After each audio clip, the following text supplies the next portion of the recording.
Assalamualaikum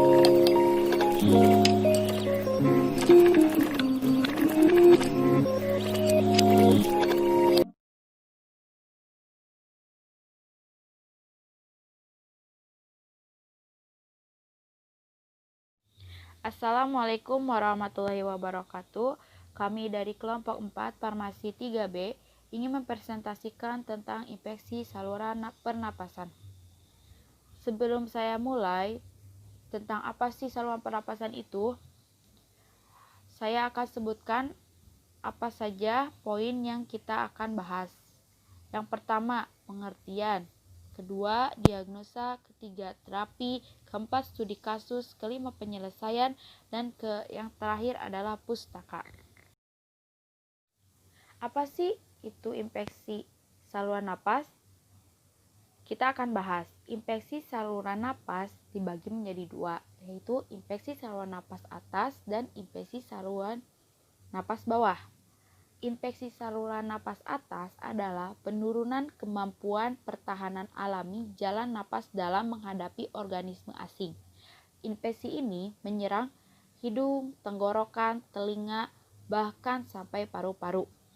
Infeksi saluran pernapasan atas perlu penanganan dengan baik karena dampak komplikasinya yang menyebabkan seperti ototitis, sinusitis, dan faringitis.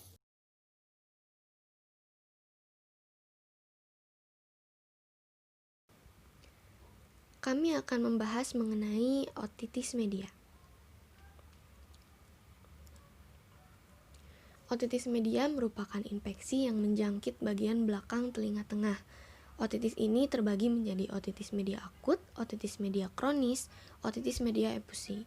Sebagian besar infeksi ini disebabkan oleh bakteri Streptococcus pneumonia dan dapat pula disebabkan karena disfungsi saluran Eustachius dan pembengkakan membran mukosa. Gejala infeksi ini meliputi gejala infeksi akut ditandai dengan demam, otalgia, telinga berdenging, iritasi pada telinga dan kesulitan tidur. Untuk otitis efusi ditandai dengan eritema pada membran timpani dan otalgia. Kemudian otitis kronis ditandai dengan pembengkakan dan terdapat cairan pada membran timpani, keluarnya cairan dari telinga atau otorea. Terapi farmakologi yang dapat digunakan pada otitis media diantaranya analgetik yang digunakan acetaminophen atau non-steroid anti-inflammation drugs seperti ibuprofen. Kemudian antibiotik yang dapat digunakan seperti amoxicillin dengan dosis 80-90 mg per kilogram per hari yang dibagi 2 kali dalam sehari selama 5-7 hari. Untuk terapi non-farmakologinya dapat dilakukan dengan terapi kompres dingin. Kompres dingin atau es dapat menurunkan prostaglandin dengan menghambat proses inflamasi. Jadi terapi kompres dingin pada bagian telinga yang bengkak. Selanjutnya kita akan membahas mengenai faringitis. Faringitis merupakan infeksi akut yang menyerang orofaring atau nasofaring yang disebabkan oleh virus, baik rhinovirus atau coronavirus, ataupun bakteri Streptococcus pyogenes. Gejala umum faringitis diantaranya yaitu demam selama 3-5 hari dan sakit tenggorokan secara tiba-tiba.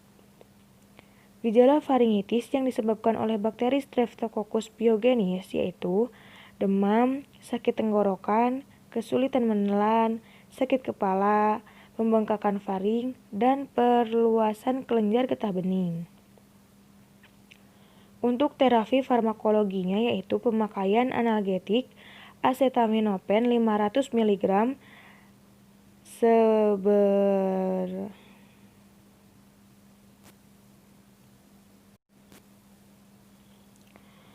Untuk terapi farmakologinya yaitu pemakaian analgetik acetaminophen 500 mg sebanyak 3 kali sehari, antibiotik ampicillin 500 mg sebanyak 4 kali sehari, amoxicillin 500 mg sebanyak 3 kali sehari, dan Eritromisin 500 mg 4 kali sehari.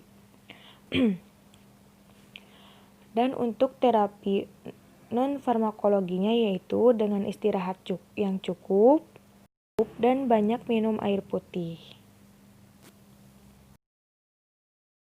Pembahasan yang terakhir yaitu mengenai studi kasus dan penyelesaiannya menggunakan metode subjektif, objektif, assessment, dan plan. Seorang pasien berumur 14 tahun dengan berat badan 70 kg dan tekanan darah 120/80 mmHg memiliki gejala hidung tersumbat, hilangnya daya penciuman dan perasa, tekanan pada telinga, rasa perih ringan pada mata, demam dan sakit pada telinga, didiagnosis infeksi saluran pernafasan akut. Pasien menebus obat yang berisi paracetamol 500 mg 3 kali sehari, diphenhydramine HCl 25 mg 3 kali sehari, Rindos SR 3 kali sehari, dan antibiotik amoxicillin 500 mg 3 kali sehari. Pasien tidak memiliki riwayat alergi terhadap obat yang tertera. Pasien tidak sedang mengkonsumsi obat apapun.